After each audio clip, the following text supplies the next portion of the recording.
Salut Internet, un petit mot avant de commencer cette vidéo sur les espèces funky pour te dire qu'on est en ce moment en train de travailler très fort pour atteindre le 5000 abonnés sur la chaîne Jeux de rôle. On veut l'atteindre avant la fin de l'année 2023, donc il nous reste encore quelques temps. Si t'es pas encore abonné à notre chaîne, puis que ça t'intéresse le jeu de rôle Donjons Dragons 5e édition, des discussions sur la littérature fantastique, sur la création d'univers de personnages, ben, abonne-toi s'il te plaît, tu vas voir, tu le regretteras pas. Et voilà Internet, merci encore de nous donner un coup de main, puis on se rejoint très bientôt dans la vidéo, de l'autre côté de ce générique. Bonjour tout le monde et re-bienvenue dans cette autre vidéo où je vais parler des espèces dans Donjons Dragons 5e édition. Parce que oui, dans Donjons Dragons, lorsqu'on se crée un personnage, on a une classe qui représente un peu notre métier, mais on a aussi une espèce qui représente le type de créature qu'on est. Puis dans Donjons Dragons, c'est un monde fantastique, alors tout est possible. Pourquoi jouer juste un petit humain normal? Hein? Alors qu'on peut jouer des créatures complètement sautées qui viennent de l'espace ou de plans de feu, d'air, d'eau. Fait qu'aujourd'hui, je vais vous parler de mes 10 espèces préférées funky. Parce que j'ai fait une vidéo qui discute des 10 meilleures espèces du livre de base, du manuel des joueurs. Mais il y a toutes sortes de suppléments qui ont été publiés pour la 5e édition. Mordenkainen Monsters of the Multiverse, le guide de Von Richten, qui parle de créatures effrayantes, ou même le guide des aventuriers de la mer astrale, qui nous parle de créatures qu'on peut retrouver dans les planètes, parce qu'on peut faire comme des voyages dans l'espace, dans Donjons Dragons. Ben oui, tout est possible! Alors je vais vous parler de ces 10 créatures-là, qui sont un petit peu plus originales. Il y en a beaucoup d'autres, bien sûr, mais vous pouvez les trouver à peu près toutes en ligne.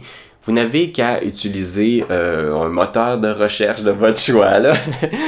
Et vous allez pouvoir trouver un peu ce que ça représente mécaniquement pour la construction de votre personnage. En 10e place, dans mes espèces préférées un peu funky, on a le Tabaxi. Le Tabaxi, c'est une créature humanoïde, féline, une espèce de femme-chat ou d'homme-chat. Mais ce qui est vraiment bien du Tabaxi aussi, c'est qu'ils sont incroyablement agiles. Une habileté qui s'appelle genre Feline Agility, quelque chose comme ça. Et ça vous permet donc de doubler votre vitesse de déplacement pendant ce tour. Il n'y a pas de limite à l'utilisation de cette habileté-là. La seule contrainte, c'est que vous devez, par la suite, vous déplacez de 0 dans votre prochain tour. Donc, restez en place parce que c'est comme un sprint que vous donnez. Vous sautez, vous sprintez à toute vitesse de la table vers le comptoir de la cuisine ou le donjon, whatever. C'est un sprint incroyable. Et moi, ce que j'aime de cette habileté-là, c'est que mécaniquement, ça fait de vous probablement la créature la plus rapide autour de la table. C'est ça que j'aime, moi, du chat. C'est l'espèce de spontanéité, de côté très soudain. Vous disparaissez, vous avancez, vous êtes rendu déjà sur la personne que vous voulez attaquer. Fait que, non, j'aime beaucoup ça. Puis imaginez un moine, en plus, qui a une vitesse de déplacement accélérée, qui double en plus sa vitesse de déplacement grâce à cette habileté-là. Ça couvre du chemin, mes amis. En 9e place, on a le Changeling, qui est vraiment incroyable. Ça dépend de la campagne que vous jouez, mais le Changeling est une créature fluide qui peut changer son apparence, sa hauteur, qui peut même imiter l'apparence de certaines personnes. Donc c'est vraiment une espèce de doppelganger humanoïde jouable. Donc imaginez un peu jouer Mystique dans les X-Men. Donc prendre l'apparence du garde que vous venez de voir, ou soudainement devenir un enfant, faire « Oh, je sais pas où est partie la personne que vous cherchez, monsieur !» C'est vraiment l'espèce par excellence pour ceux qui ont envie de jouer un espion. Alors si vous jouez une campagne urbaine, c'est vraiment un excellent choix pour jouer justement quelqu'un qui veut infiltrer ou faire des plans foireux. Parce que c'est beaucoup ça, Donjons Dragons, c'est de faire « Je peux-tu me transformer en gobelin puis essayer de les convaincre que je suis un gobelin qui vient du village d'à côté ?» C'est tous ces plans-là que ça va ouvrir à votre personnage. Bien sûr, petit conseil, maxer votre charisme pour avoir de très bonnes compétences en tromperie, en persuasion, pour vraiment être capable de, mécaniquement, si votre maître de jeu vous demande de rouler tromperie, vous en sortir avec votre mensonge et que votre gobelin n'ait pas un accent peu crédible, disons. Soyez quand même responsable avec ce pouvoir-là, hein, s'il vous plaît. Essayez de pas briser psychologiquement votre maître de jeu en lui faisant vivre toutes sortes de trucs vraiment weird. Comme, je sais pas moi, prendre l'apparence de la femme du roi puis lui demander de faire du roleplay coquin. Pas que j'ai vu que ça, mais bon. En 8e place, on a le plasmoïde. C'est une créature qui est à toute fin pratique une gelée. C'est du jello, une espèce de glu amorphe qui peut prendre différents aspects. Votre corps n'a pas de forme définie. Vous êtes vraiment un blob. J'adore ce concept-là parce que, bien sûr, vous pouvez prendre avec le volume de votre corps n'importe quelle forme. Vous pourriez devenir un divan de glu. Vous pouvez aussi vous faufiler dans un espace qui n'est pas plus large qu'un pouce à peu près. Fait que vous pourriez glisser en dessous d'une porte, vous faufiler dans des égouts, dans une faille, dans une serrure peut-être même. Fait que ça, je trouve ça super parce que ça aussi, c'est un outil splendide à avoir dans son coffre à outils de joueur. Le plasmoïde, je sais pas trop s'ils ont une culture particulière, s'il existe une planète de plasmoïdes, une espèce de grande mer de gélatine où tous vivent ensemble regroupés dans un gros jello collectif. Mais je trouve que c'est très original si vous avez envie de vous creuser la tête sur le monde des plasmoïdes. Pourquoi ce petit plasmoïde s'est séparé du bol de jello maternel pour aller vivre une vie d'aventurier? Je trouve que ça peut créer aussi une occasion de roleplay intéressante. 7e place, on a le Dhampir, qui est une façon funky de dire un vampire.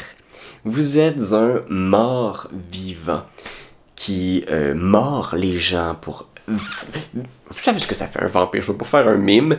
Mais oui, si vous avez le goût de jouer Astarion, par exemple, le personnage de Baldur's Gate 3, vous pouvez le faire grâce au Dhampir. Et comme c'est un linéage, c'est une lignée, vous gardez les habiletés de votre ancienne espèce, donc avant que vous deveniez un Dhampir.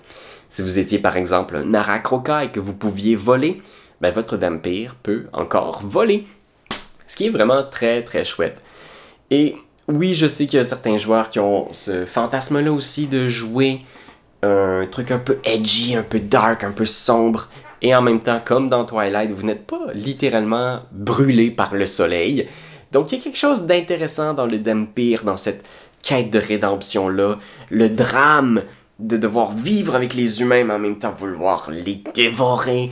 Ça amène un petit peu un côté vampire la mascarade, ce jeu de rôle où on joue des vampires. Le côté tragédie humaine, de qu'est-ce que je vais faire, j'ai le goût de revoir ma famille, mais j'ai peur de les dévorer. Oh. Ça arrive quand même plus souvent qu'on pense qu'en jeu, dans Donjon Dragon, un de nos joueurs est touché par un mort-vivant, transformé, affecté par une goule ou par un vampire justement. On sait pas trop parfois comment jouer ça, parce que le jeu nous donne pas beaucoup d'outils pour contaminer un de nos joueurs et en faire un vampire. Ben le Dhampir, c'est la façon de le faire, à mon avis, pour que ce soit pas trop brisé, juste assez. 6e place, parlant de choses brisées, on a le Yuan-ti. Le Yuan-ti, c'est une créature serpent. C'est une espèce très très ancienne. Le monde appartenait aux Yuan-ti pendant des milliers d'années, avant que les elfes, les humains arrivent sur le monde. Mi-serpent, mi-humain, qui sont souvent maléfiques et qui vénèrent justement le serpent d'Endar, qui va un jour dévorer le monde et l'emporter dans son ventre. Il y a quelque chose d'un peu dark dans les Yuan-ti. Souvent, c'est des cultistes qui vont vénérer des dieux disparus, ce que j'aime beaucoup comme thématique. Mais mécaniquement, le Yuan-ti est brisé de toutes parts. Il y a tellement d'habiletés qu'ils ont donné à cette espèce-là. On le retrouve dans Mordenkainen Monsters of the Multiverse. Et l'idée, c'est qu'il a résistance à la magie. Donc, il a avantage sur tous ses jets de sauvegarde pour résister à des effets magiques. Ce qui est juste absolument incroyable. Dark Vision, en plus, il a des habiletés magiques qu'il peut utiliser à tous les jours. Il y a trop d'affaires. Vraiment trop d'affaires. Parlez avec votre maître de jeu avant de faire un personnage UNT parce qu'il est fort possible qu'il fasse de quoi tu me parles, c'est ben trop fort, je veux pas ça dans ma game! Fait que oui, le UNT, extrêmement fort. Il faut quand même avoir un désir de jouer un personnage serpent un peu érotisant. 5e place, on a le Bugbear, ou le gobelour, comme on dit en français. Ils ont une culture extrêmement militaire, donc la plupart des Bugbears font partie de groupes de maraudeurs qui vont prendre en embuscade des aventuriers ou des marchands. Bien sûr, encore une fois, je vous encourage à sortir de ces stéréotypes-là pour faire un Bugbear érudit, peut-être. Je trouve que ça vaut la peine de sortir des clichés, reliés souvent à une espèce, mais on est quand même dans quelque chose qui est très barbare, dans quelque chose qui est très costaud, très fort. Et l'habileté principale des Bugbears, c'est que ce sont des spécialistes des embuscades. Quand ils font une embuscade et qu'ils peuvent attaquer une créature qui n'est pas consciente de leur présence ou qui n'a pas encore attaqué ce tour-ci, ils peuvent ajouter 2d6 de dégâts. Fait qu'imaginez d'ajouter ce dégât-là sur le top d'une attaque sournoise, c'est vraiment très bobo. Ouch, j'ai mal. Et en plus, ils peuvent avoir reach, donc ils peuvent attaquer au-delà de leur zone de portée, ce qui fait que ça devient vraiment très dur de vous attaquer vous. Ce sont des menaces sur le champ de bataille. Fait que si vous voulez jouer un barbare, un guerrier, même un paladin, ce serait incroyable, un gobelour paladin qui a décidé de tout laisser de côté, la culture militaire, pour se consacrer à son dieu, peut-être bon. Je trouve que ça serait vraiment très intéressant et très, très puissant aussi. 4e place, on a le Warforge, le forgelier. Une créature construite de bois et de métal, animée par magie, qui a développé une conscience, mais qui pendant des années n'était qu'une machine de guerre. Donc le Warforge, c'est une des espèces devenues célèbres de Donjons Dragons. On les retrouve dans le monde de Eberron, et dans le lore de Eberron, les Warforges, les forgeliers, ont été justement construits lors d'une grande guerre. Et ils ont été construits en série pour servir justement de guerriers jetables qu'on lançait à l'ennemi. Et éventuellement, quand la guerre s'est terminée, tous ces forgeliers-là se sont retrouvés à essayer de trouver un sens à leur vie. Qu'est-ce que je suis maintenant que la guerre est terminée? Est-ce que j'ai une place en ce monde-là? Et moi, je trouve ça incroyable comme opportunité de roleplay parce que le forgelier, ça n'a pas besoin de porter cette histoire-là. Ça peut être aussi une construction, un peu comme le monstre de Frankenstein. Il y a un de mes joueurs qui a joué son forgelier comme ça dans notre campagne de Curse of Strahd, qui était vraiment une créature un peu construite à partir de bouts de cadavres, de bouts de marais, de métal, de bois. Et il était une chose, un monstre. Et graduellement, il a fallu qu'il trouve son humanité. Et mécaniquement, c'est quand même aussi très puissant. Vous n'avez pas besoin de respirer. Vous n'avez pas besoin de manger. Vous n'avez pas besoin de dormir. Ce qui est pas rien quand même. Il y a plusieurs effets de jeu très méchants qui vont cibler justement le fait que vous respiriez ou que vous avez besoin de juste vivre. Et en plus, comme votre corps est fait de métal, vous avez un +1 de classe d'armure on top of it all! C'est pas rien, surtout bas niveau, surtout si vous avez déjà une armure de plaque, un bouclier, vous êtes une forteresse. Donc oui, j'aime beaucoup le forgelier et son potentiel, autant thématique que mécanique. 3e place, on a le satyre. Je sais pas pourquoi est-ce qu'il m'attire autant le satyre. C'est une créature issue du monde du Feywild. Il porte le mot-clé fée, donc c'est pas un humanoïde, donc il va éviter tout un lot de sorts qui ciblent uniquement les humanoïdes. Par exemple, immobilisation de personnes, vous êtes immunisé à ça. Vous avez avantage à vos jets de sauvegarde pour la magie, complètement brisé, vraiment très fort. Mais si vous avez envie de jouer un personnage un peu coquin, farceur, je pense que ça vaut la peine si vous jouez un satyre de porter un déguisement pour investiguer le monde des humains. J'aime l'aspect fée aussi, de vouloir jouer des tours, mais que ça aille toujours trop loin, que ça soit un peu creepy, un peu... Fait que oui, j'aime beaucoup ce genre de personnage-là. 2e place, on a le Howlin. Le Howlin, c'est une variante sur l'Aarakocra.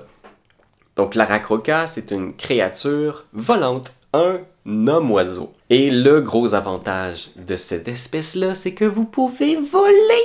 Dès le niveau 1, vous pouvez juste vous envoler dans les airs, traverser le pont de corde dangereux que votre maître avait mis devant vous. Ben non, je passe par-dessus en volant.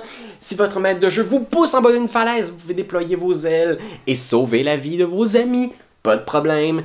Et le plus dur, quand vous vous envolez dans les airs sur une plaine, vous vous battez contre plein de gobelins, vous avez qu'à voler dans les airs et les cribler de flèches et personne ne peut vous atteindre. Et le Howlin, ce qui fait qu'il est vraiment brisé, c'est que vous avez aussi vision dans le noir sur 120 pieds. Typiquement, vision dans le noir arrête à 60 pieds. Alors le cauchemar de n'importe quelle créature, c'est de voir un Howlin nous attaquer depuis les airs au milieu de la nuit. Parce que même si vous attaquez des gobelins qui ont vision dans le noir sur 60 pieds, vous les voyez à 120 pieds, ils ne vous voient pas et vous les criblez de flèches, ils sont comme « Non, pitié, arrêtez! » Fait que oui, le Howlin, je pense que c'est intéressant aussi de jouer ce genre de créatures aériennes-là, homme-oiseau, mais en même temps, je pense que si vous voulez jouer un Howlin, c'est surtout parce que vous voulez briser le jeu. Petit coquin, va. Et finalement, à mon avis, la meilleure espèce du jeu, il s'agit du Custom Lineage, donc l'héritage sur mesure que vous pouvez trouver dans le grand chaudron de Tasha et de toutes ses affaires. L'idée ici, c'est de faire votre espèce à vous. Vous ne pouvez pas faire n'importe quoi, bien sûr, il y a des règles qui sont précisées ici. Vous pouvez utiliser ce système-là aussi pour customiser, personnaliser une espèce classique. Donc si vous avez envie de faire un demi-orc, mais qui soit pas fort, qui soit intelligent, que ce soit vous qui décidez où son héritage lui donne un avantage, ben c'est ça qu'il faut utiliser. Puis j'ai l'impression que le futur du jeu repose beaucoup sur cet élément-là.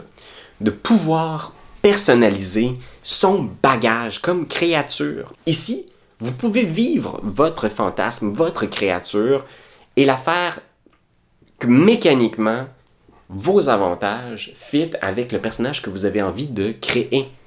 Parce que moi, trop souvent, j'ai voulu créer un demi-orc, magicien ou barde et me sentir limité par les avantages mécaniques qui m'étaient procurés par le jeu. En faisant, mais si j'ai pas de charisme, Seigneur, je ferai pas ça. Vous pouvez aussi créer votre espèce. Par exemple, mon ami Benjamin a créé un personnage qui était un homme peinture, issu d'une œuvre d'art, qui mange les choses et qui les intègre à sa création. On n'aurait pas pu faire ça avec une autre espèce, il fallait Custom Lineage pour le faire. Fait qu'en gros, vous avez un espèce de petit buffet d'habiletés que vous choisissez pour votre personnage. Vous êtes un humanoïde, vous choisissez si vous êtes petit ou médium, donc ça c'est vous qui choisissez. Vous pouvez augmenter une habileté de 2.